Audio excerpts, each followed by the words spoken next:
समुद्र की लहरें उस संध्या को कुछ अधिक धीमी लग रही थीं, जैसे हर आने वाली लहर अपने साथ किसी पुराने युग का रहस्य लेकर आती हो और किनारे को स्पर्श करते ही सारी बातें रेत में छिपा देती हो।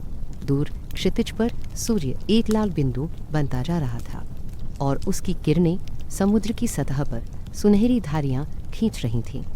हवा में नमकीन सुगंध घुली हुई थी, जिसमें कहीं मंदिर के दीपक की हल्की लौकी गर्माहट भी महसूस होती थी। पुरी का यह नगर सागर की गोद में ऐसे टिका था जैसे कोई बूंद किसी लहर पर ठहर गई हो, स्थिर पर रोमांच से भरी। गली के उस मोड़ पर जहां समुद्र की लहरें सीढ़ियों तक आ पहुंचती थीं, एक वृद्ध मछुआरा बैठा था। उसकी आंखों में ऐसे दृश्य छिपे थे जो किसी पुरानी कथा की तरह फीके नहीं हुए थे। तो समुद्र उतना क्रोधित नहीं था जितना अब लगता है। तब लहरें मंदिर की ओर झुककर आती जैसे किसी आराधना में हों। अब भी शाम को जब सूरज अस्त होता है तो समुद्र में उस मंदिर की छाया गिरती है और वह दृश्य इतना शांत होता है कि केवल उसे देखकर ही मन स्थिर हो जाता है। पुरी की गलियां संकरी हैं, मगर उनमें चलना किसी पुरानी धुन पर चलने जैसा है। हर मोड़ पर कोई मंदिर, कोई दीपक, कोई पीतल की घंटी, और मगर उस सब के बीच एक ऐसा मौन है जो किसी ध्यानस्थली की तरह भीतर उतरता चला जाता है। दुकानों में अब भी लकड़ी के बक्सों पर सजे प्रसाद के पात्र रखे हैं।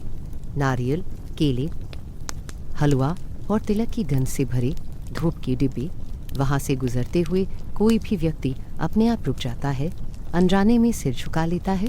कोई बताता नहीं कि क्यों, लेकिन हर कोई यह जानता है कि वहाँ हवा में कुछ है जो मन को झुका देता है। मंदिर की ऊंचाई दूर से ही दिखाई देती है। वह इतना विराट है कि लगता है जैसे आकाश और धरती उसी पर टिके हैं और उसके शिखर पर लहरा रहा ध्वज किसी साधक की श्वास की तरह निरंतर गतिशील है। उस ध्वज को देखने भर से एक अजीब सी तसल्ली मिलती है, मानो किसी ने भीतर के भय पर हाथ रख दिया हो। कहा जाता है कि वह ध्वज हवा की दिशा के विपरीत लहराता है, पर इसे सिर्फ अपनी आंखों से देखना पर्याप्त नहीं, उसे महसूस करना चाहिए। तब समझ आता है कि इसके पीछे कोई रहस्य नहीं, बल्कि कोई उपस्थिति है, ऐसी जो शब्दों में नहीं आती। धीरे धीरे संध्या उतर आई थी। मंदिर की ऊंची द्वारों से छनकर रोशनी अब गलियों के पत्थरों पर पड़ने लगी थी। उन पत्थरों पर कितने युगों के पदचिन्ह अंकित थे। संतों, राजाओं, यात्रियों और अज्ञात श्रद्धालुओं के हर कदम की अपनी गूंज थी, जो आज भी हवा में टिकी है। कभी किसी मोड़ से धीमी सी स्तुति की ध्वनि सुनाई देती, तो कभी किसी शंख की लंबी अनुनाद। पुरी का यह नगर न जागता है न सोता, यह बस सांस लेता है। इतनी मौन और सजग श्वास कि हर कोई उसके भीतर अपने लिए कोई पुराना स्वर खोज लेता है। एक नवयुवक तीर्थयात्री भी उस दिन पहली बार पुरी पहुंचा था। उसके पैरों में दूरी की थकान थी, पर उसकी आंखों में वह जिज्ञासा थी जो किसी प्रथम दर्शन से पहले होती है। जैसे ही उसने उस ऊंचे शिखर की ओर देखा, हवा ने उसके माथे से जनेऊ को छू लिया। उसे लगा कि समुद्र, हवा और मंदिर, यह तीनों किसी एक ताल में है। वह ताल कोई सुनी हुई धुन नहीं थी, मगर उसके भीतर एक कंपन फैला गई थी। वह दीवार के पास बैठ गया, जहाँ से मंदिर का ध्वज साफ दिखाई देता था। उस ध्वज का हर हलचल ऐसा था जैसे कोई अज्ञात शक्ति धरती और आकाश के बीच संवाद कर रही हो। रात का प्रकाश तब धीरे धीरे फैल रहा था। नारियल के पेड़ सूर्य की अंतिम आभा में झूल रहे थे और दूर किसी नाव की मध्यम आवाज लहरों में घुल रही थी। समुद्र अब शांत था, मानो दिन भर की लहरों का खेल समाप्त कर वह विश्राम में हो। हवा नम और ठंडी हो चली थी। वह युवक वहाँ बहुत देर तक बैठा रहा, बिना किसी सोच के, बस उस मौन को सुनते हुए जो पुरी की हवा में बसा है। अचानक उसे लगा कि किसी ने पुकारा, पर वह कोई मनुष्य नहीं था। शायद वह वही पुराना पुरी था जो सदियों से आने वालों को अपने मौन में समेट लेता है। नगर के भीतर आग के छोटे छोटे दीप जल रहे थे। महिलाएं छोटे पात्रों में जल लेकर मंदिर की ओर बढ़ रही थीं। उनके पांवों की पायलें बनाती जा रही थीं। हवा में अगरबत्ती की मिलीजुली महक, बालू की नमी और किसी दूर के रसोई घर से आती पकवान की सुगंध मिलकर एक अनोखी तासीर बना रही थी। कोई ऊंची आवाज नहीं, कोई कोलाहल नहीं, फिर भी सब कुछ जीवंत, जैसे निस्तब्धता में भी जीवन सांस ले रहा हो। मंदिर के प्रांगण में प्रवेश करते ही उस युवक का मन जैसे ठहर गया। जिन पर की गई नक्काशी में समय की लकीरें दिखती थीं। भीतर से आती शंख ध्वनि ऐसी थी जैसे समुद्र की लहरें भी संयम में बह रही हों। वहाँ खड़े होकर उसने पहली बार अनुभव किया कि यह संसार किसी एक क्षण में संपूर्ण हो सकता है। उसके पैरों के नीचे ठंडा पत्थर था, पर भीतर कुछ गर्म और जीवित होने लगा था। शायद वही पुरी का रहस्य था जो शब्दों से नहीं, अनुभव की मौन लहरों से पता चलता है। धीरे धीरे मंदिर के चारों ओर दीपों की पंक्तियां जल उठी। प्रत्येक दीपक से उठती हल्की लौ हवा में झूमती, मानो जल नहीं श्रद्धा हो। पुरी का आकाश तब सुनहरा हो गया था। समुद्र उस समय भी मंत्रमुग्ध सा स्थिर था, जैसे स्वयं भगवान को देखने के लिए ठहर गया हो। उस दृश्य में कोई चमत्कार नहीं था, फिर भी किसी अनजाने चमत्कार जैसी अनुभूति थी। हवा में गहराती नीरवता अब इतनी कोमल थी कि यदि कोई अनुभवी साधक वहाँ बैठा होता तो उसे महसूस होता, यह नगर स्वयं बोलता है, बस शब्दों के बिना। और फिर जब मंदिर की अंतिम घंटी बजी तो समुद्र से आई एक लहर किनारे छूकर लौट गई और उसके साथ एक फुसफुसाहट थी।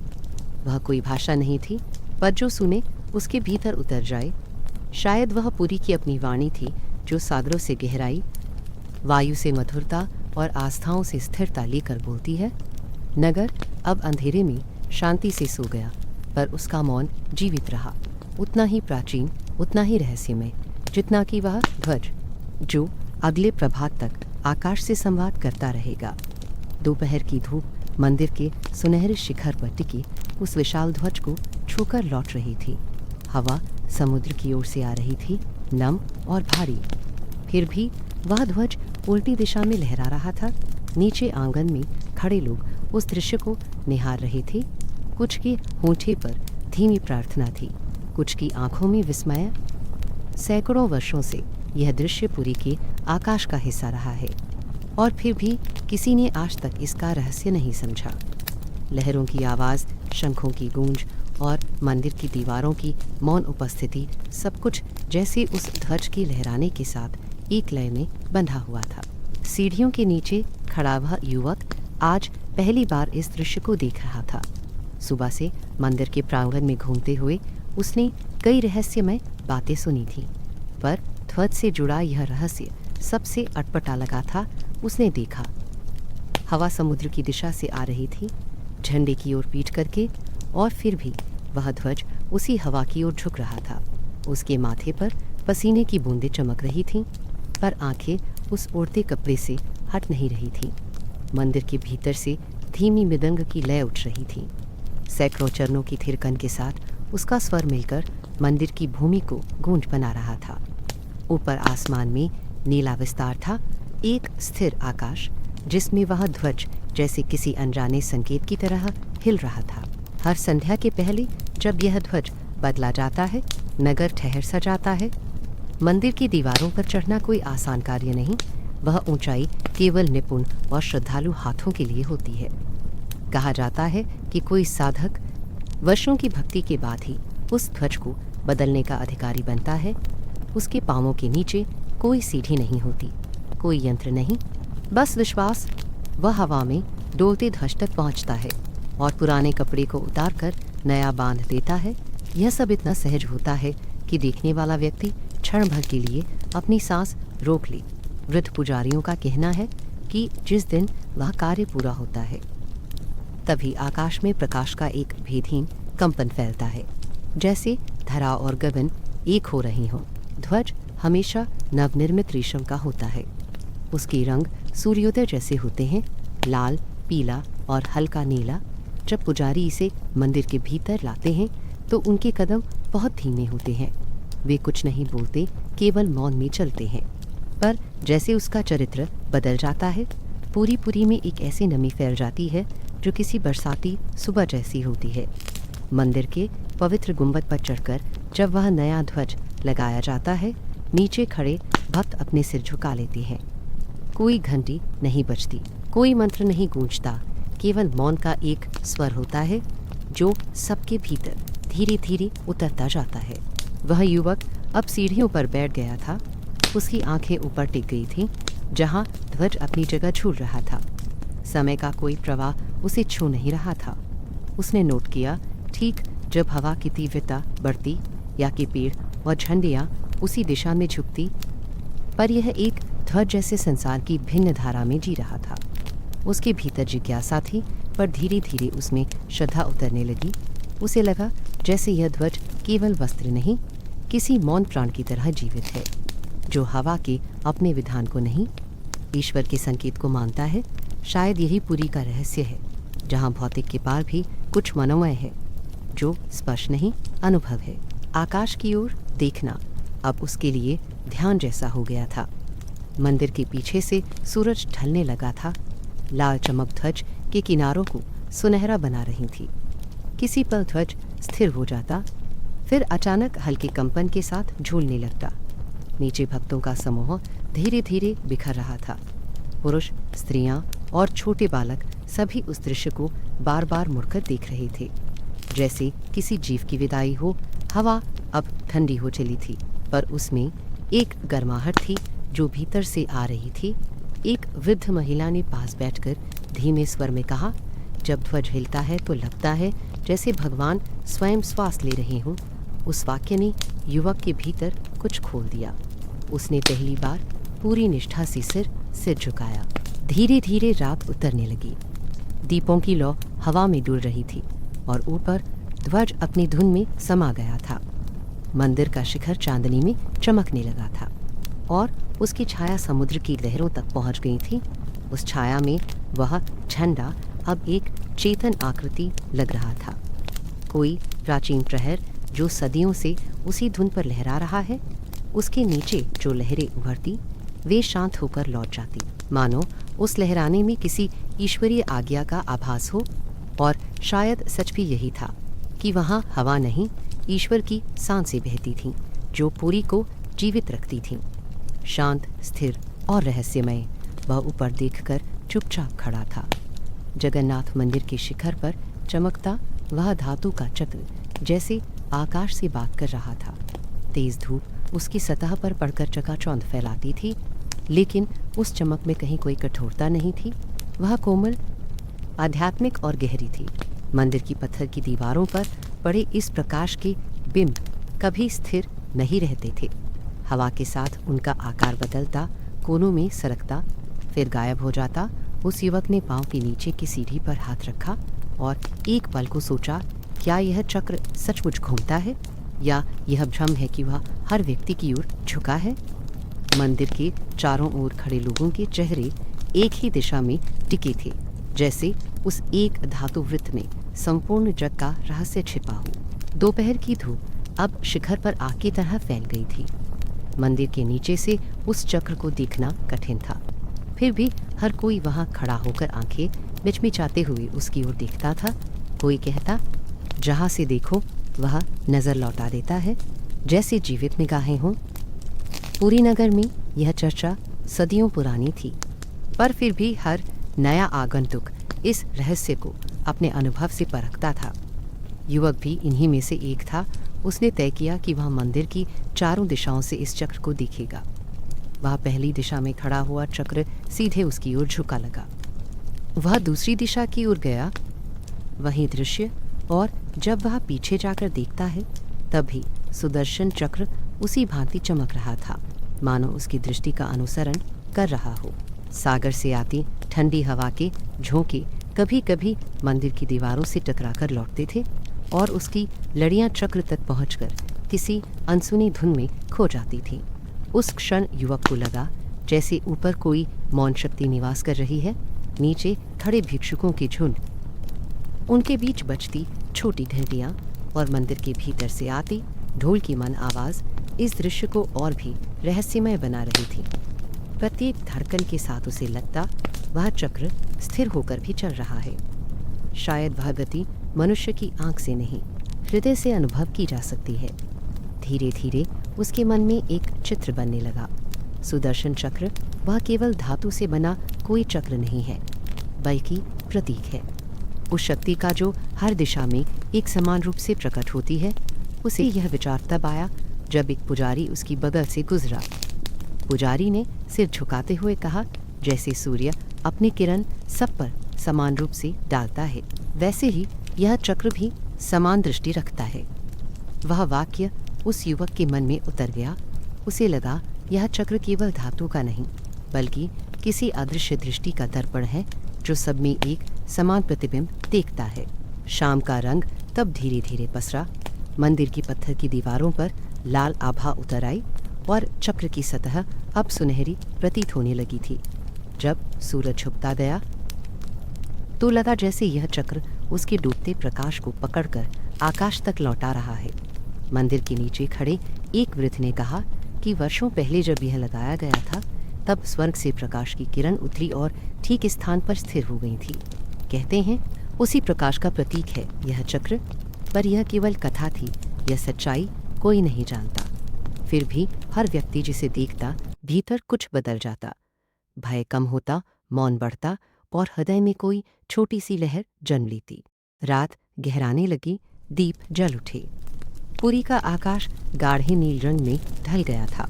ऊपर अभी वह चक्र हल्की चांदनी में चमक रहा था, जैसे किसी प्रहर का प्रहरी हो। युवक मंदिर की दीवार के पास बैठा रहा। उसके मन में अब कोई प्रश्न नहीं था, वह केवल देख रहा था। हर बार जब हवा चलती, वह चक्र किसी अदृश्य ताल में हिलता प्रतीत होता। उसे लगा यह गति मात्र हवा की नहीं, शायद यह दुनिया के भीतर व्याप्त उस अनंत श्वास की गति है जो हर वस्तु को जीवित रखती है। धीरे धीरे मंदिर की चारों दिशाओं से शंख की आवाजें आने लगी। ट्रस्ट के पुजारी रात की अंतिम आरती की तैयारी कर रहे थे। अनेक दीप उठारे दोस्तों किसी नीर अवताले है गए और एक एक कर सीढ़ियों पर रख दिए गए। उन दीपों की ज्योति जब चक्र तक पहुंचती तो वह पल पल अपने रंग बदलता, कभी सुनहरा, कभी नीला, कभी हल्का लाल। हर रंग में एक जीवन झिलमिला उठता। युवक ने महसूस किया कि उस धातु के भीतर भी कोई सांस चल रही है जो उसे इस तरह जीवंत बनाए रखती है। भीतर से आती घंटियों की गूंज के बीच किसी ने धीमी आवाज में कहा, जो इस चक्र को देखे और मौन रहे उसका मन स्थिर हो जाता है। युवक ने आंखें बंद कर लीं। उसकी सांसें धीमी हो गईं। ऊपर हवा अब और भी कोमल लग रही थी, जैसे किसी ने उस पर हाथ फेर दिया हो। जब उसने पुनः आंखें खोलीं तो लगा अब चक्र नहीं हिल रहा। सारी दिशाएं, सारी ध्वनियाँ, सारा समय उसी में समा गया है।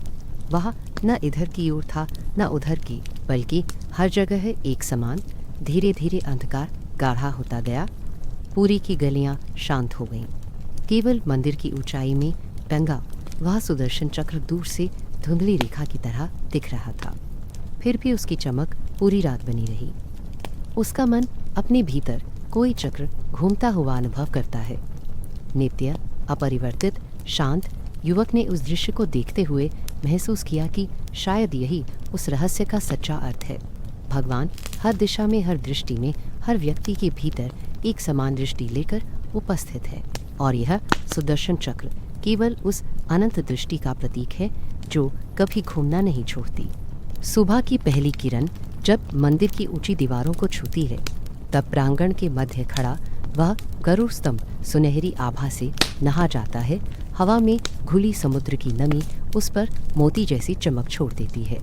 एक पक्षी ऊपर से उड़ता है और क्षण भर के लिए उसकी छाया स्तंभ पर पड़ती है, फिर गायब हो जाती है। वह पत्थर का स्तंभ जो युगों से इस धरती पर स्थिर खड़ा है, मानो स्वयं पुरी की धड़कन का हिस्सा हो। उसके नीचे की भूमि हमेशा हल्की सी थरथराती महसूस होती है, जैसे किसी मौन प्रार्थना की कंपन उसमें बसी हो।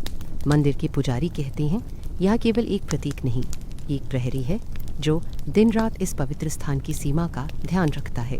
गरुड़ की मूर्ति इतनी सूक्ष्मता से गढ़ी गई है कि लगता है पत्थर नहीं, प्राण पत्थर बन गए हों।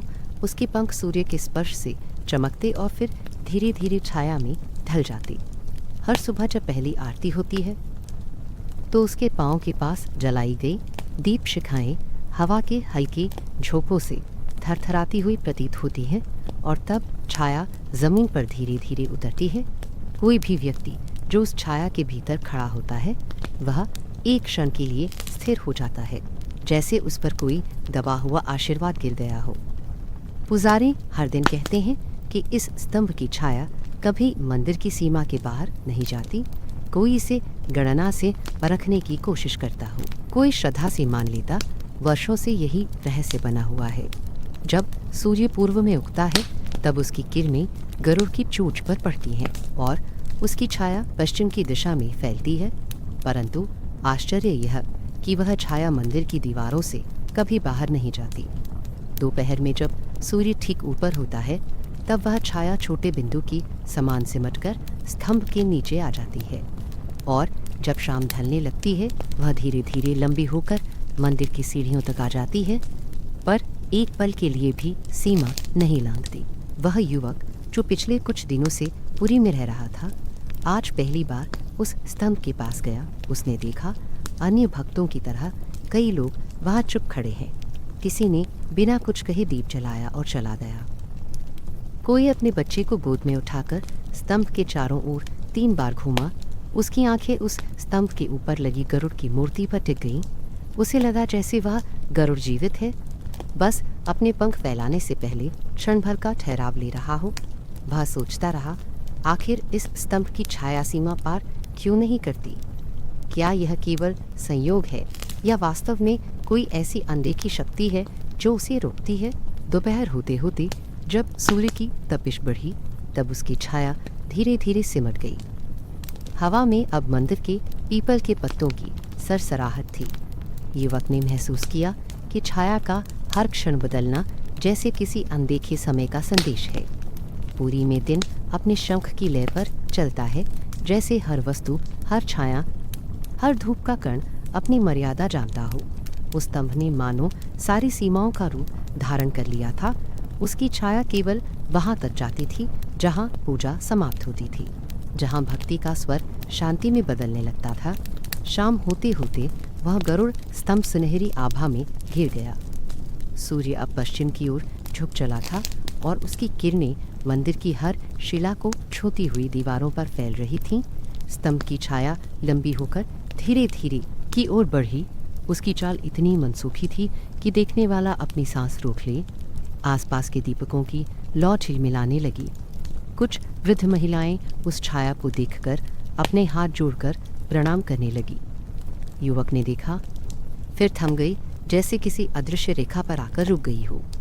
उसके बाद सूर्य की एक किरण उस गरुड़ की चोंच पर आकर ठहर गई, मानो उसे आशीर्वाद दे रही हो। तब पुजारी ने शांत स्वर में कहा, गरुड़ कभी अपनी मर्यादा नहीं छोड़ता, इसी कारण उसकी छाया भी यहाँ से बाहर नहीं जाती। वह अपने स्वामी की सीमा से परे उड़ना नहीं जानता। यह सुनकर युवक के मन में एक अजीब स्थिरता उतर आई।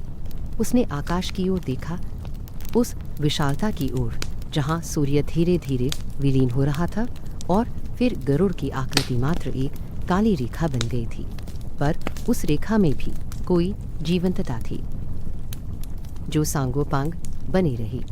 रात का अंधकार उतरने लगा। मंदिर की दीवारें अब दीपकों की रोशनी में चमक रही थीं। उस रोशनी में स्तंभ की छाया किसी सोए हुए प्राणी की तरह स्थिर पड़ी थी। हवा रुक सी गई और पुरी के ऊपर शांति का विस्तार था। युवक ने सोचा, शायद इसी मौन में वह रहस्य छिपा है। मर्यादा का, स्थिरता का, आस्था का गरुड़ ने उड़ना सीखा होता, पर स्वामी की सीमा से पार नहीं गया।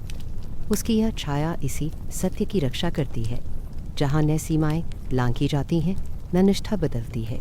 समुद्र की ओर से आती लहरों की धीमी गूंज मंदिर के आंगन तक पहुंच रही थी। दीपों की लो हवा में डोलती फिर भी बुझती नहीं थी। गरुड़ का स्तंभ वहीं स्थिर था, पर उसकी छाया अब रात की नमी में कुछ धुंधली हो चली थी। युवक ने पुनः देखा, वह छाया अभी भी मंदिर की शिला के भीतर ही है, बाहर नहीं फैली। उसके भीतर यह दृश्य किसी अज्ञात संगीत तरह प्रतिध्वनित हुआ। उसका मन कुछ समझने लगा जो शब्दों से परे था। जब उसने आंखें झुकाईं तो लगा मानो वह भी उस छाया का हिस्सा हो गया है जो केवल भीतर रहती है, बाहर नहीं जाती। धीरे धीरे पूरा मंदिर संध्या आरती के स्वर से भर गया। हवा में शंख की गूंज तैरने लगी। हर कोई अपनी जगह स्थिर था। दीप की झिलमिलाहट, घंटियों की अनुगूंज और गरुड़ की छाया, सब कुछ जैसे समय की धारा में विलीन होकर भी जीवित बना रहा। फिर समुद्र की दूर की लहरें सुनाई दी, जो हर प्रार्थना के बाद की नीरवता को तोड़ते हुए आती और मिट्टी को भिगो जाती। वह युवक वहीं ठहर गया, क्योंकि उसे लगा यह कोई साधारण दृश्य नहीं, यह समय से परे एक घटना है जो हर दिन घटती है और फिर भी नई लगती है। रात का अंतिम दीप जब जलाया गया, तब उसकी लौ गरुड़ की छाया पर पड़ी। एक क्षण के लिए वह छाया स्वर्णिम लगने लगी, फिर धीरे धीरे उसमें विलीन हो गई, जैसे गरुड़ अपनी भक्ति को अंधकार में समर्पित कर रहा हो। मंदिर की दीवारों पर शांति उतर आई। कुछ नहीं हिला, न पेड़, न दिया, न हवा, बस वह स्तंभ और उसकी छाया, जो मौन में खड़ी अपने अर्थ को जीती रही। प्रातःकाल की पहली धूप जब मंदिर की ऊंची दीवारों से उतरती थी, तब जगन्नाथ की विशाल रसोई के भीतर पहले से ही गतिविधि आरंभ हो चुकी होती थी। धुएं की हल्की परत हवा में घुली रहती, जिसमें काष्ठ और मसालों की मिलीजुली सुगंध तैरती थी। चूल्हों के ऊपर बर्तनों की पंक्तियां रखी होती, एक दो नहीं, पूरे 9 स्तरीय क्रम में। मिट्टी के वे भारी बर्तन जैसे किसी मौन अनुशासन में खड़े सैनिक हों। सभी की देह पर एक पतली नमी चमकती, मानो उन्हें अभी अभी गंगा के जल से पवित्र किया गया हो। भीतर सैकड़ों रसोइये बिना कोई आपाधापी किए अपने कार्य में लीन थे। उनकी हर चेष्टा में एक लय, एक श्रद्धा थी जो सामान्य श्रम से भिन्न थी। काठ के उन चूल्हों में अग्नि सुलगती नहीं, गाता हुआ लगता था। लकड़ियों के भीतर से आती चरमराहट किसी तान की तरह सुनाई देती। एक वृद्ध रसोइया, जिसका नाम हरिहर था, वर्षों से यहाँ भोजन बनाता था। उसके चेहरे पर झुर्रियाँ थी, पर उसकी आंखों की रोशनी में स्थिरता थी। जब वह बर्तन में मसाला डालता तो उसकी उंगलियां कांपती नहीं, वे जैसे जप करती हूँ। लोग कहते, हरिहर के कानों में अब अन्य कुछ सुनाई नहीं देता सिवाय नाम स्मरण की गूंज के। वह भक्ति की लपटों में जलते उन बर्तनों को ऐसे छूता मानो अपने स्वामी का मस्तक सहला रहा हो। वहाँ किसी एक व्यक्ति का कार्य नहीं, एक सामूहिक प्रार्थना चलती थी। कोई आटा गूंथ रहा था, कोई सब्जियां काट रहा था, कोई हल्के स्वर में वैदिक मंत्र गा रहा था। उनके स्वर एक दूसरे से टकराकर एक लहर बनाते, जो रसोई के छत पर जाकर फूल जाती। किसी भी क्षण वहाँ शोर नहीं होता, केवल काम और उसकी शांति। मिट्टी के बर्तनों पर लगती हर तपिश किसी निर्दिष्ट व्यवस्थापन का हिस्सा लगती। वे 9 बर्तन एक दूसरे के ऊपर रखे होते, और फिर भी जब ढक्कन हटाया जाता तो हर बर्तन का अन्न समान रूप से पका मिलता, न ऊपर अधपका न नीचे जला हुआ। इस रहस्य को किसी ने वैज्ञानिक नहीं पाया, किसी ने तर्क से नहीं सुलझाया, पर हरिहर ने एक बार मुस्कुराते हुए कहा था, जहाँ नाम का उच्चारण होता है वहाँ अग्नि भी प्रार्थना बन जाती है। दोपहर के समय जब सूर्य सिर पर आकर ठहरता है, उस समय रसोई का वातावरण कुछ और ही हो जाता है। हवा में भाप की महक होती है, जो इतना वातावरणशील लगता है कि आंखें गीली हो जाएं। हर ओर से उठती भाप जैसे कोई कुहासा जिसमें अदृश्य हाथ भोजन को आशीष दे रहे हों। रसोई के बाहर लंबे गलियारे से होकर प्रसाद वितरण स्थल तक भक्ति की वह गंध पहुंच जाती। लोग वहां खड़े रहते, कुछ प्रतीक्षा में, कुछ ध्यान में। उन्हें विश्वास होता कि जो भी थाली में मिलेगा उसमें न केवल अन्न होगा, बल्कि आत्मा की उस तृप्ति का अंश भी जो यहाँ पकी है। हरिहर के पास जब कोई नया रसोइया आता तो वह उसे सिखाता नहीं, बस कहता, हम ईश्वर के लिए नहीं पकाते, हम ईश्वर से पकवाते हैं। यह सुनते ही कई लोग चुप हो जाते। उस दिन भी एक युवक आया था जो गणना में निपुण था। उसने प्रश्न किया, 9 बर्तन ऊपर नीचे रखे हों तो ऊपरी अन्न अधिक क्यों नहीं पकता? हरिहर ने उसकी ओर देखा, थोड़ा पानी चूल्हे में छिड़का और कहा, यहाँ हवा का प्रवाह साधारण नहीं है, यह नाम का प्रवाह है जो भीतर का ताप नियंत्रित करता है। युवक मुस्कुरा दिया, पर जब उसने पहली बार बर्तनों को खुले रूप में देखा तो उसकी मुस्कान स्थिर हो गई। वह केवल देखता रहा। हर अस्तर का अन्न समान रंग में, समान सुगंध में और समान कोमलता में तैयार था। उसके मन में प्रश्न थे पर शब्द नहीं रहे। रसोई में जो रसोइये थे उनमें कोई ऊंच नीच नहीं थी। सब समान। जो मसाला कूटता वह भी उतना ही प्रतिष्ठित था जितना प्रसाद को चढ़ाने वाला पुजारी। यहाँ कोई भेद नहीं, कोई अलग प्रयोजन नहीं। सब एक ही लय में सांस लेते प्रतीत होते। वहाँ किसी ने सिर झुकाकर कभी किसी अन्य से कहा था, इस रसोई में नमक कभी अपने आप माप से अधिक नहीं गिरता, क्योंकि जब हाथ कांपता है तो प्रभु रोक लेते हैं। ऐसी मान्यता थी कि जिस दिन किसी का मन अशांत हो वह चाहे कितनी ही सावधानी रखे, उसका हाथ प्रसाद की किसी घटक को छुए तो स्वाद बदल जाता। इसलिए हर रसोइये के लिए सबसे पहली शर्त थी मन की शुचिता। भोजन बनने के समय का दृश्य किसी मंदिर की आरती जैसा लगता। जब अंतिम बर्तन रखा जाता तब पूरा दालान भाप से भर जाता। भाप में से छनकर आती धूप की रेखाएं ऐसा बिंब बनाती जैसे आकाश और धरती के बीच भक्ति का सेतु खींच गया हो। लकड़ियों की जलन से उत्पन्न सफ़ेद राख जब जमीन पर गिरती तो कोई उसे अपवित्र नहीं मानता, वह भी पवित्र मानी जाती। उसी राख को कोई अपने माथे पर लगा लेता, यह मानकर कि उसमें उस अग्निदेव की छाप है जो ईश्वर के भोजन को पकाता है। जब भोजन तैयार हो जाता तब बर्तनों को एक सूत्र में नीचे उतारा जाता। हरिहर उस समय मौन रहता। कोई वाद्य नहीं बजता, ना कोई उद्घोष, केवल एक गहरी शांत आवाज़ सुनाई देती थी, अन्न ब्रह्म है। और तब मिट्टी के बर्तनों से उठती भाप जैसे किसी अदृश्य शक्ति में परिवर्तित हो जाती। बाहर प्रतीक्षा में बैठे भक्त एक साथ झुक जाती। धान्य की वह सुगंध जब हवा में फैलती तो लगता पुरी के समस्त नगर के ऊपर कोई अदृश्य छाया उतर आई है। शाम तक जब सब प्रसाद ग्रहण कर चुके होते तब भी रसोई की थालियों में अन्न बचा रहता।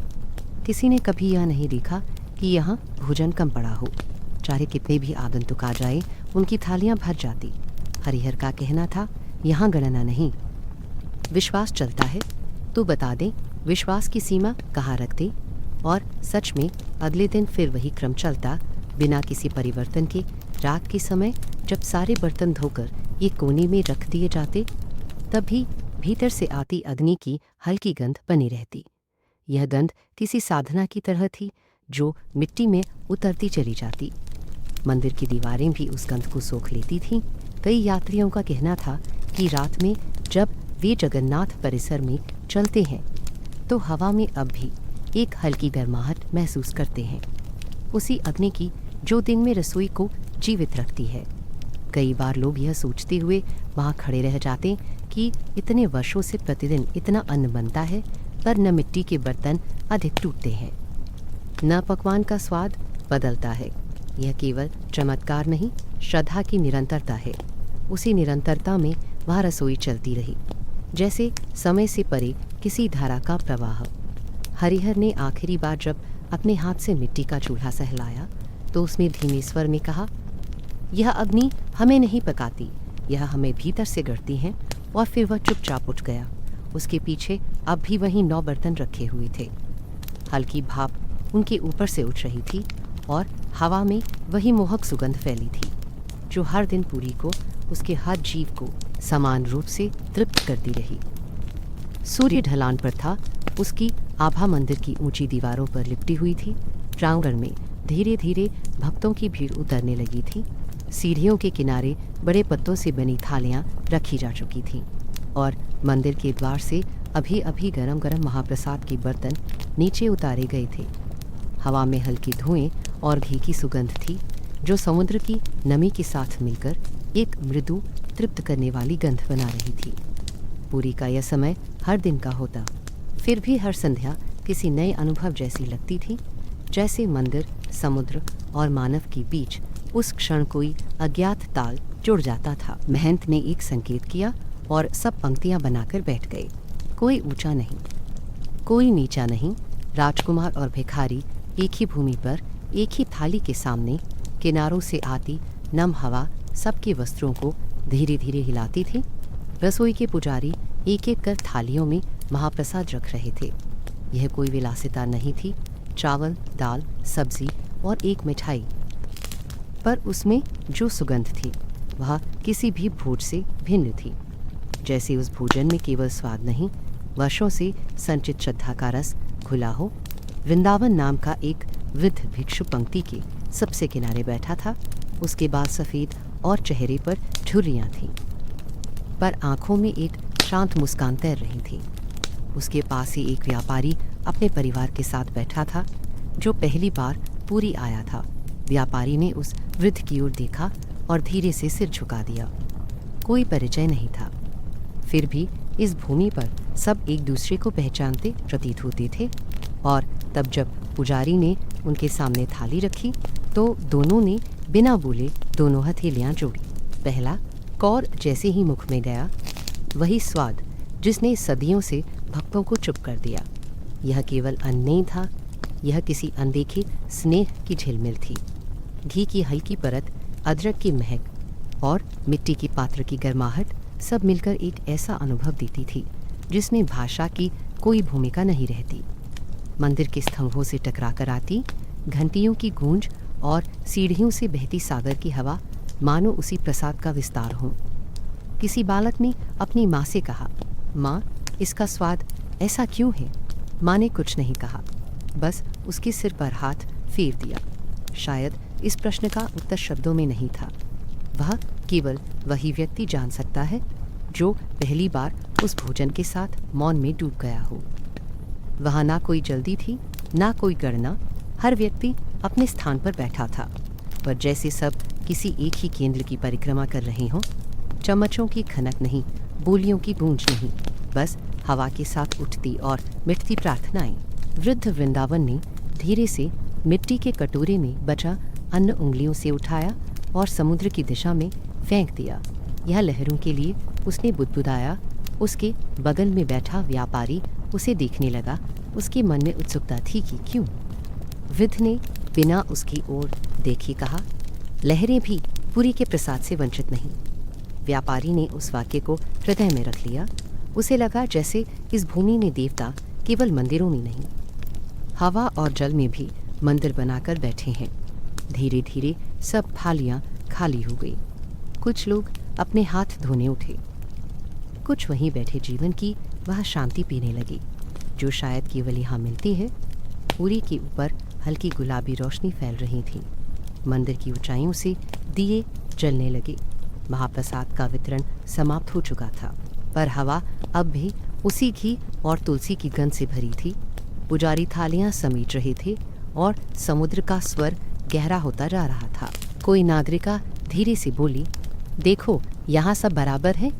उसके स्वर में विस्मय था, पर किसी ने उत्तर नहीं दिया, क्योंकि इस भूमि पर बराबरी कोई विचार नहीं, एक अनुभूति है। यहाँ जब थाली में पहला कौर पड़ता है तो पद, नाम, जाति, शती सब विलीन हो जाते हैं। बस रह जाता है एक विश्वास कि यह अन्न जगन्नाथ का है और जो इसे ग्रहण कर रहा है वह उसी का अंश। व्यापारी ने देखा कि मंदिर की सीढ़ियों के अंत में समुद्र की लहरें आकर लौट रही हैं। लहरों के पास कुछ बालक अपने पत्ते के बर्तनों को बहा रहे थे। थालियां जल में समा जाती और लौटकर नहीं आती, यही उस क्षण की परंपरा थी। खाना समाप्त करने के बाद वह थाली जल को समर्पित कर दी जाती। यह मान्यता थी कि जो अन्न तुम्हें तृप्त करता है उसे अंत में प्रकृति को लौटाना चाहिए। रात का अंधेरा धीरे धीरे बढ़ रहा था। दियों की रोशनी मंदिर की सीढ़ियों पर लहरों से फैल रही थी। हवा में अब थोड़ी ठंडक थी। वृंदावन ने अपनी अंगुलियों से कुछ अन्न के कण इकट्ठा किए, उन्हें माथे से लगाया और फिर चुपचाप बहसते समुद्र की ओर देखने लगा। उसकी आंखों में कोई आंसू नहीं था, पर भक्ति थी जो अश्रु से गहरी होती है। उसने सोचा, हर जीवन की थाली का अंत तो यही है, जो भीतर भरे वही बाहर बांट दो। उस क्षण पूरी स्थिर हो गया। मंदिर की ऊंचाइयों से आती घंटियों की ध्वनि में लहरों की आवाज़ मिल गई।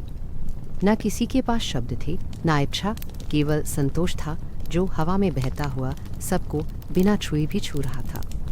महाप्रसाद की वह अनुभूति शरीर का नहीं, आत्मा का भोज थी।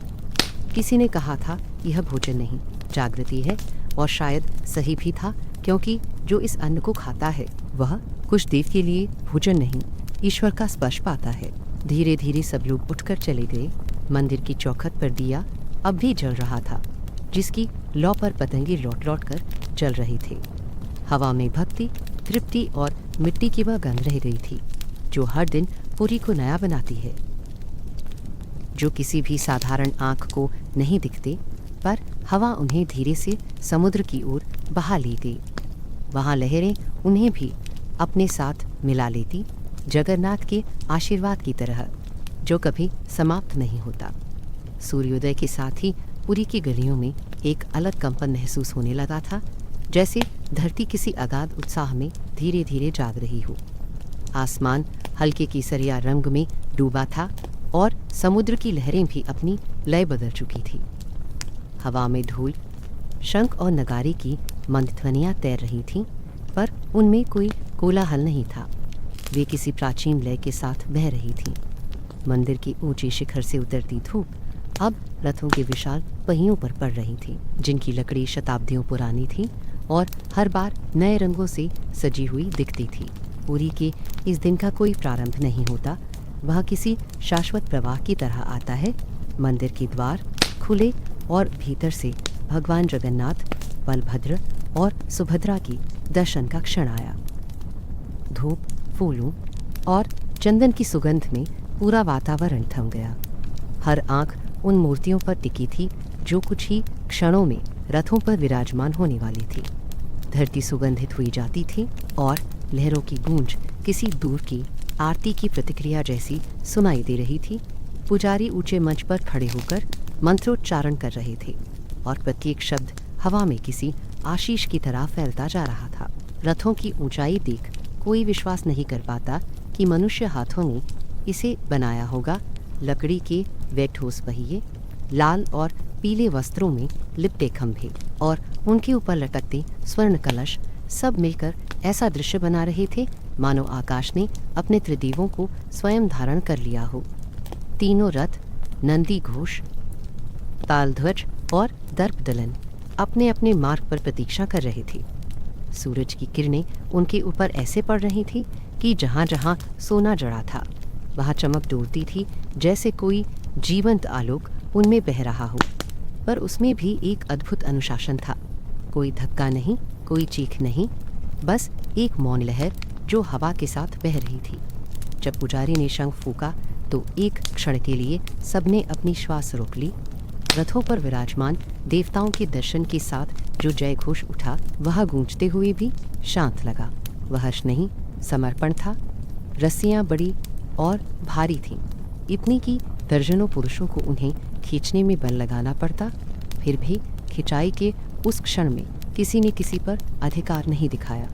वहाँ सब एक साथ खड़े थे, राजा, व्यापारी, साधु और साधारण जन। जब पहला रथ चला, उसकी लकड़ी की आवाज़ किसी प्रार्थना की तरह गूंजी। पहियों की चरमराहट सागर के स्वर में मिल गई। लोग कुछ नहीं बोले, केवल रस्सी खींचते रहे।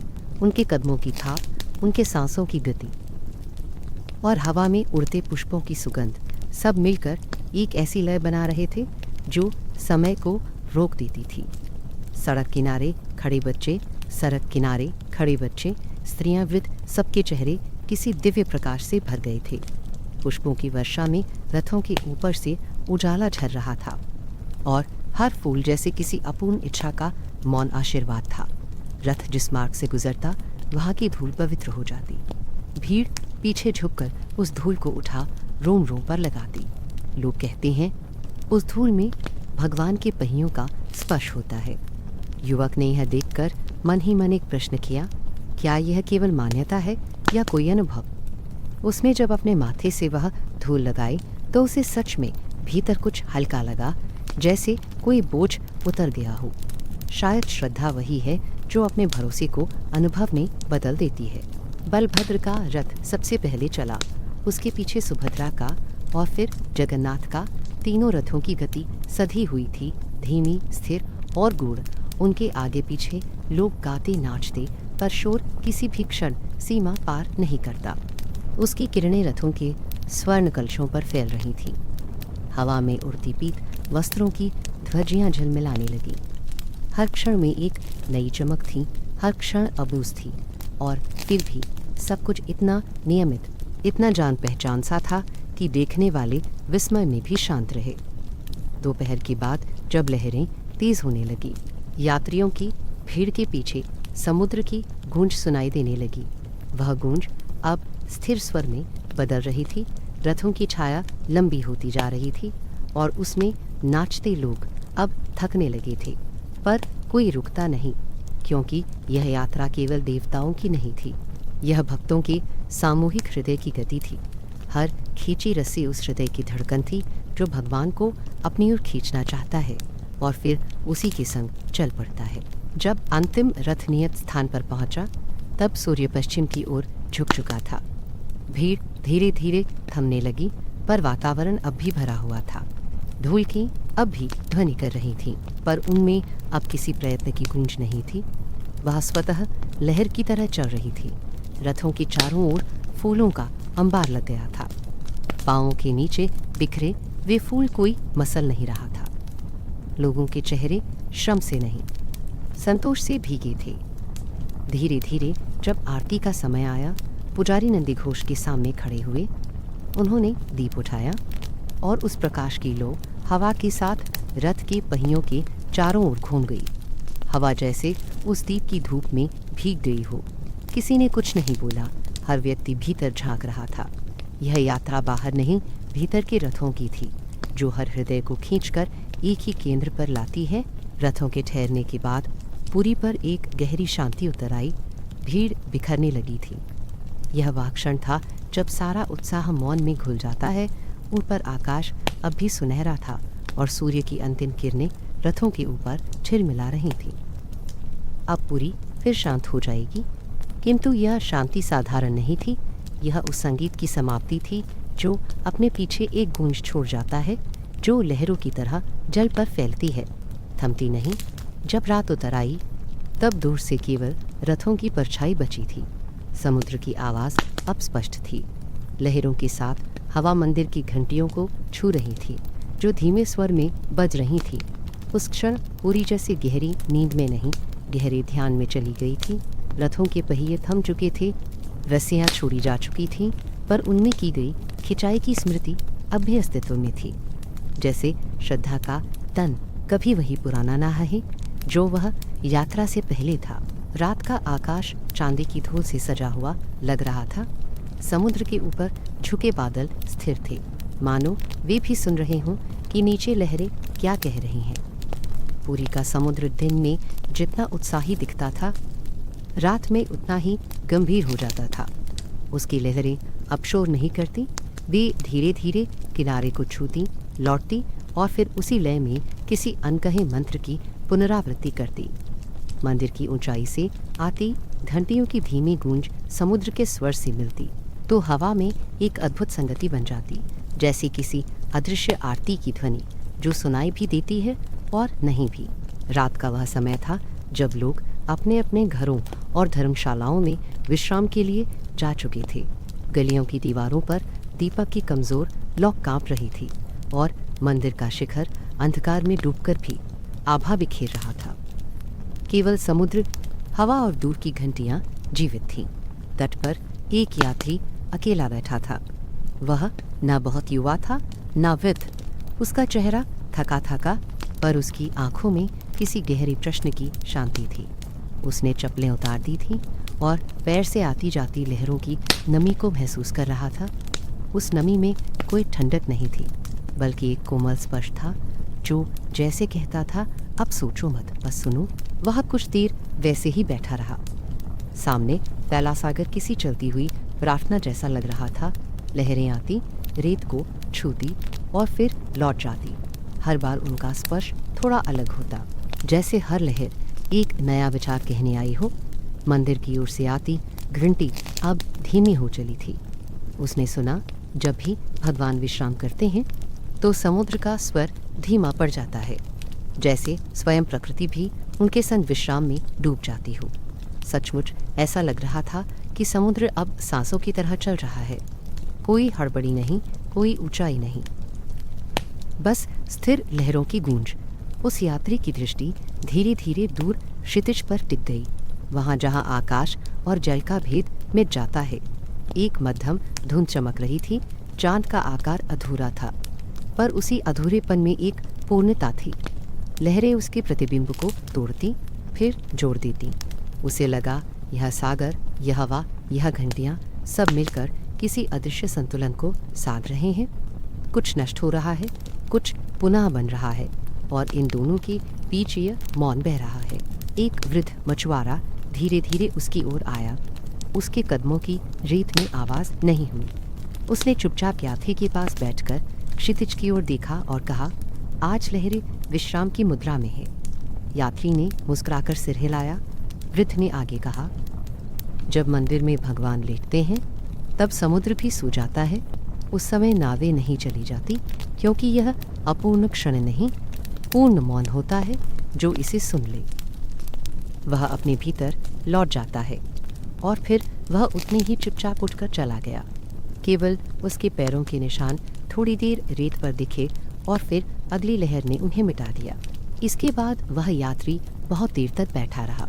कोई सोच नहीं थी, उसके भीतर कोई वाक्य नहीं, केवल ध्वनि थी जो लहरों के साथ जन्म लेकर अगले क्षण मिट जाती। और जब वह मिटती तो खालीपन नहीं छोड़ती, बल्कि उसमें एक गहराई आती, जैसी ध्यान के अंत में आती है। उसने ध्यान दिया कि समुद्र अब सच में मंद बोल रहा था, जैसे वह थका नहीं, शांत हुआ हो। मंदिर की घंटियां अब विरल बज रही थीं। कहीं कोई श्वास चली और रुकी, हवा का ताप घट गया। पूरी उस क्षण एक विशाल मौन में था। उसने अपने भीतर कुछ बदलता हुआ महसूस किया। शरीर स्थिर था, पर मन के भीतर अब लहरें उठ रही थीं। पर ये लहरें बाहरी समुद्र की तरह नहीं थीं। कोई शोर नहीं, बस उनका आना जाना था। उसने महसूस किया कि ये है मौन बाहर से नहीं आया, यह उसके भीतर पहले से था, केवल सुनाई अब पड़ा।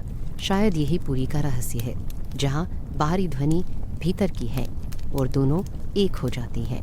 समय बीतता चला गया, पर रात वहीं ठहरी रही। समुद्र अब और भी शांत हो गया था, जैसे जल नहीं, कोई विशाल मनोमंथन स्थिर हो गया हो।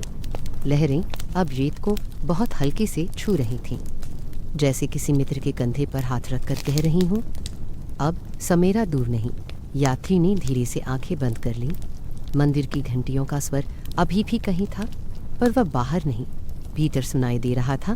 वह अब समुद्र की भाषा जान गया था, जिसमें शब्द नहीं, केवल लहरें हैं, और प्रत्येक लहर एक विचार की तरह आती और मौन हो जाती है। धीरे धीरे हवा का स्पर्श ठंडा होने लगा। आकाश में चांद अब ऊपर चढ़ाया था। दूर समुद्र की चमक अब स्थिर थी। वहाँ कोई छलकता स्वर नहीं, केवल बहती निस्तब्धता थी। उस निस्तब्धता में एक ऐसा संतुलन था जो पहियों की गति जैसा था, न रुकना न भागना। पुरी के मंदिर की ओर से आती घंटियों की अंतिम टंकार ने उस संतुलन को पूर्ण किया। यात्री ने आंखें खोली। वह अब कुछ पूछना नहीं चाहता था। उसे लगा उसका भीतर जल की तरह स्वच्छ हो गया है। जब वह उठा तो लहरें उसके पैरों को छूकर पीछे हटी और फिर एक बार वापस आके हल्के से घेर कर रहीं, जैसे आशीर्वाद दे रही हों। हवा उसके कपड़ों में घुल गई थी। मंदिर की दिशा में उसने देखा, दीपकों की लो अब धीमी हो चुकी थी, पर उनकी रोशनी अब भी हवा में तैर रही थी। कोई आवाज़ नहीं, कोई हलचल नहीं, केवल वह सागर था जो मौन में बोलता था। और उसी मौन में उसने एक ऐसा संगीत सुना जो किसी वाद्य से नहीं, केवल प्राणों से बनता है। रात धीरे धीरे गहराती चली गई। लहरों ने अब रेत का विस्तार ओढ़ लिया था। मंदिर का शिखर धुंध में विलीन हो रहा था और सागर की लय स्थिर होती जा रही थी। पूरी अब पूरी तरह मौन था, पर उस मौन में जीवन की लय चल रही थी, धीमी, धीर और अनंत तेज। दोपहर की धूप मंदिर के शिखर पर ठहर गई थी। आकाश नीला नहीं, किसी पारदर्शी मौन का रंग हो गया था। उसी नीले विस्तार में मंदिर के सबसे ऊपर नील चक्र चमक रहा था, स्थिर होकर भी गतिमान, निर्जीव होकर भी जागृत। हवा जैसे उसके चारों ओर परिक्रमा करती हो। नीचे मंदिर का प्रांगण भरा हुआ था। भक्त, पुजारी, दीपों की लो, धूप की वलयाकार लकीरें, पर उस सब के ऊपर कहीं बहुत ऊंचाई में वह एकमात्र नीलचक्र अपनी शांति में डूबा खड़ा था। उसकी दिशा किसी एक दिशा में नहीं थी। वह हर ओर देखता, हर कोण से अपनी समान दृष्टि बरसाता था। पूरी की हवा में एक सामूहिक स्पंदन था, जैसे कोई मौन प्रार्थना ऊपर तक पहुंचकर वहां ठहर गई हो। एक युवक मंदिर की बाहरी दीवार से सिटी हुई सीढ़ियों पर खड़ा था। वह घंटों से ऊपर देख रहा था, आंखें आधी धूप से घिरी, आधी विस्मय से। उसे लगा यह चक्र सचमुच नीला नहीं, समय से रंगा हुआ है। कुछ क्षण वह सुनहरा लगता, फिर आसमानी, फिर जैसे काले बादलों से झांकता हुआ शाम वर्ण। कोई पत्थर या धातु ऐसा नहीं कर सकती। यह ऐसा था जैसे किसी ने आकाश का टुकड़ा उतारकर मंदिर के शिखर से जोड़ दिया हो। हवा में जब परिवर्तन होता, चक्र की चमक भी उसी लय में बदल जाती। उसकी हर झिलमिल एक अलग ताल देती, कभी प्रार्थना जैसी, कभी स्मृति जैसी। लोग कहते हैं कि जो भी उस चक्र को ध्यान से देखे, उसके मन का बोझ उतर जाता है। वे शब्द कहकर चले जाते, पर युवक ठहर गया। उसे महसूस हुआ कि वाक्यों के पीछे कोई सत्य है जो कहने से नहीं, देखने से प्रकट होता है। उसने लंबे समय तक उस चक्र को निहारा होनी। जब सूर्य उसके ऊपर से सरककर पश्चिम की ओर बढ़ रहा था, प्रकाश कम होता गया और उसने देखा कि चक्र अब अपने रंग की जगह किसी नरम उजाले में बदल गया है। नील से धूसर, फिर सुनहरा, फिर फीका, पर हर रंग में स्थिरता बनी रही। यह स्थिरता देखने वाले के भीतर उतरती चली जाती थी, जैसे वह चक्र आकाश नहीं, मन के भीतर लटका हो। एक वृद्ध पुजारी वहीं से गुजर रहा था। उसने रुककर युवक से पूछा, कितनी देर से ऊपर देख रहे हो? युवक बोला, जब देखता हूँ लगता है कुछ थम गया है। पुजारी मुस्कुराया, जो चलता है वही स्थिर दिखता है। समय की दृष्टि ऊपर से देखने वाले को भीतर खींच लेती है। वही नील चक्र का गुण है। यह कहकर उसने धीरे से सीढ़ियां उतर लीं, पर उसके शब्द हवा में रह गए।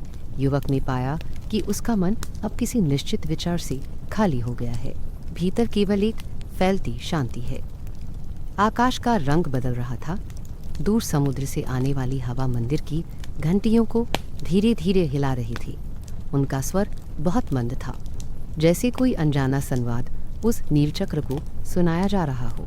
सूर्य का प्रकाश अब चक्र की किनारियों से उतरने लगा था, किंतु उसके भीतर एक आत्म प्रकाश था जो अंधकार को स्वीकार भी करता, और उससे परे भी था। नीलचक्र पर कोई धूल नहीं जमा, कोई परछाई नहीं ठहरी। वह सदा एक सा था। केवल उसके स्पर्श से देखने वाले की आंखें नया अर्थ पा लेती। नीचे मंदिर की भीड़ अब विरल हो गई थी।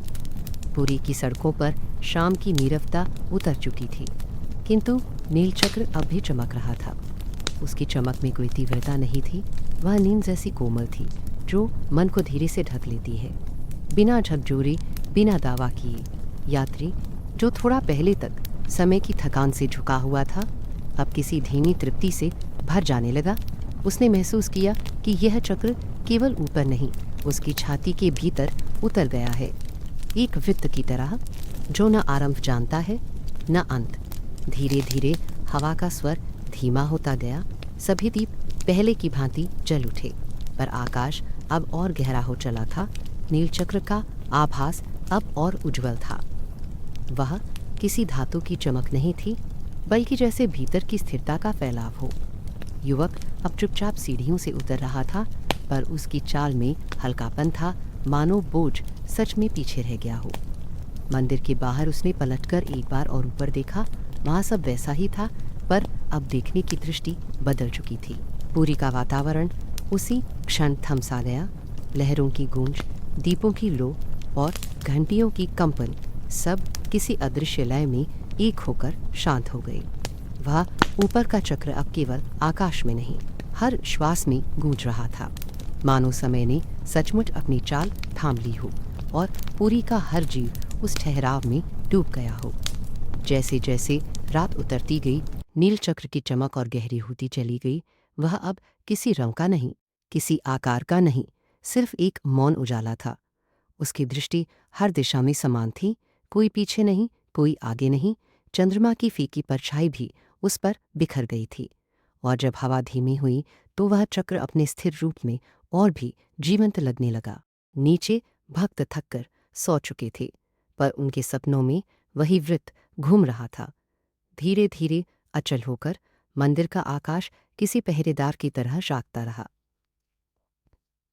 भगवान विश्राम में थे, पर उनका चक्र पहरे पर था। समय के पार, ध्वनि के पार, उस रात पुरी का हर कण उसी नील प्रकाश में नहाया रहा, जैसे ब्रह्मांड की सारी दिशा एक ही केंद्र में लौट आई हो, जहाँ शांति ना शब्द है, न शून्य, बल्कि एक सतत स्पंदन है, जो जागे हुए और सोए हुए में कोई भेद नहीं करता। रात का अंतिम पहर उतर आया था। पुरी का नगर अब लगभग मौन था। समुद्र की लहरें थकी सी किनारे से लौट रही थीं, और हवा में घुली नमी धीरे धीरे दीपों की लौ को थरथराने लगी थी। मंदिर की ऊंचाई अब केवल एक धुंधली छाया जैसी प्रतीत हो रही थी, पर उसके शिखर पर लगा ध्वज अब भी हिल रहा था, मंद, नियमित, जैसे स्वयं समय की सांस हो। गलियों में धूप की हल्की गंध अभी बाकी थी। फर्श पर गिरे कुछ फूल, बुझते दीपक और शंख के अस्पष्ट स्वर इस नगर की शांति का संगीत रच रहे थे। हर दिशा में मौन फैला था, पर वह मृत मौन नहीं, जीवन से भरा स्थिर मौन था। एक वृद्ध पुजारी मंदिर के प्रांगण से धीरे धीरे बाहर निकला। वह वर्षों से यहीं रहा था।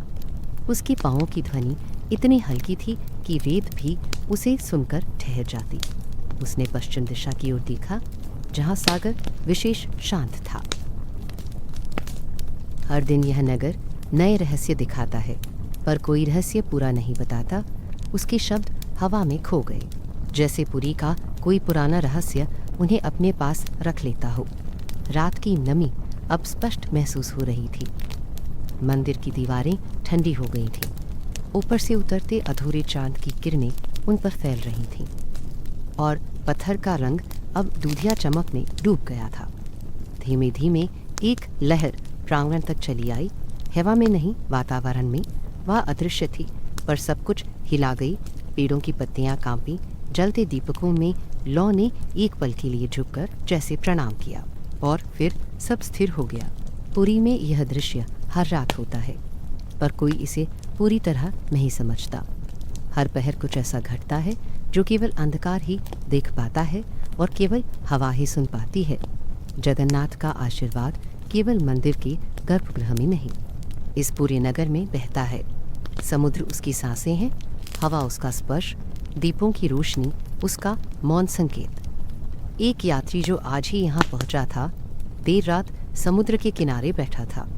उसके पीछे मंदिर की परछाई थी और सामने अनंत जल। वह दिन भर नगर में घूमता रहा था, रसोई की सुगंध महसूस करते, गरुड़ स्तंभ की छाया देखते और भक्तों के मुख से निकली ध्वनियाँ सुनते हुए। अब वह सोचता नहीं था, बस महसूस कर रहा था। हवा जब उसके चेहरे से टकराई तो उसमें धी जा खनहा वनौंदे, रेत और पूजा की राख की गंध मिली। यह वही अदृश्य उपस्थिति थी जो पूरी की आत्मा में रची बसी है, जिसे देखने की आवश्यकता नहीं, केवल अनुभव करने की है। दूर से मंदिर की अंतिम घंटी बजी। वह लंबा स्वर हवा में तैरता हुआ समुद्र तक पहुंचा और फिर लौट आया। उसी क्षण लहरें थम सी गईं। स्वाद में नमकीनपन था, पर उनमें कुछ मीठा भी घुला था। कहते हैं जब भगवान विश्राम करते हैं तो लहरें धीरे चलती हैं ताकि उनका स्वप्न ना टूटे। वह यात्री ध्यानमग्न सा उस शांत जल को देखता रहा। ऊपर तारों का प्रकाश मंद था, बस सागर की सतह पर वह मानो चल रहा था। केवल वो मौन संवाद जो इस नगर के हर कोने में गूंजता है। धीरे धीरे दीप बुझने लगे। पहले समुद्र के किनारे के दीप, फिर मंदिर की सीढ़ियों के। हर बुझता दीप जैसे एक आशीर्वाद छोड़ जाता था। धुआं नहीं, पर एक सुगंध जो हवा में देर तक रहती। पूरी की यह रात केवल अंधकार नहीं लाती, वह किसी अदृश्य गोद जैसी होती है जिसमें सारी थकान उतर जाती है। भीगे बालू पर चलते समय किसी के पाँवों की आहट सुनाई देती है, फिर धीरे धीरे विलीन हो जाती है। कोई पीछे मुड़कर देखे तो केवल शांत रेत है, ना पाँव के निशान, न चलने की स्मृति। यही पूरी का चमत्कार है। हर साधक को उसका अंश लौटाकर भी वह कुछ अपने पास रख लेती है। यात्री जब मंदिर की ओर पलटा तो उसे लगा जैसे मंदिर की ऊंचाई और समुद्र का विलय हो चुका है। दोनों एक ही रेखा में समाये हैं, ऊपर शून्य, नीचे जल और बीच में हवा का स्पंदन। उसे याद आया, किसी ने कहा था, यह नगर स्वयं सांस लेता है। अब वह समझ रहा था कैसे। समुद्र उठता, मंदिर झंकृत होता, हवा बहती और फिर सब एक समान लय में ढल जाते। किसी दृश्य या ध्वनि की आवश्यकता नहीं, क्योंकि पूरी की सच्चाई दृश्य नहीं, अनुभूति है। धीरे धीरे उसका मन हल्का होने लगा। पिछली थकान, चिंताएं, यात्राएं सब कहीं पीछे छूट गईं। उसके भीतर एक रिक्त जगह खुली थी, पर वह खालीपन बोझ नहीं था। वह शांत था, विशाल था। उसने सोचा, शायद यही वह आशीर्वाद है जिसके लिए लोग आते हैं। न कोई वरदान, न कोई अदृश्य दर्शन, बस एक ऐसी शांति जो थकान को शब्दहीन बना देती है। अब पूरी तरह मौन था। न हवा का स्पर्श, न लहरों की टकराहट, केवल कहीं दूर काष्ठ का रथ खड़ा था, जिसके पहिए चांदनी में चमक रहे थे। उसने बहुत कुछ देखा था, उत्सव, भीड़, गीत, पर अब वह भी विश्राम में था। नगर उसी की तरह थका हुआ था, लेकिन यह थकावट विश्राम से भरी थी। जब किसी आत्मा को उसका केंद्र मिल जाता है, तब उसे विश्राम की आवश्यकता नहीं रहती। वह स्वयं विश्राम बन जाती है।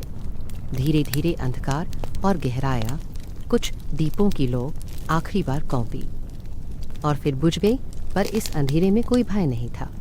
यह वही मौन था जो दिन भर के शोर को समेट कर रखता है और उसे करुणा में बदल देता है। मंदिर का ध्वज अब भी हल्के से हिल रहा था, जैसे कोई अदृश्य हाथ उसे संभाले हुए हो। तोड़ तट से टकराई। उसकी आवाज़ इतनी कोमल थी कि वह झपकी जैसी लगी।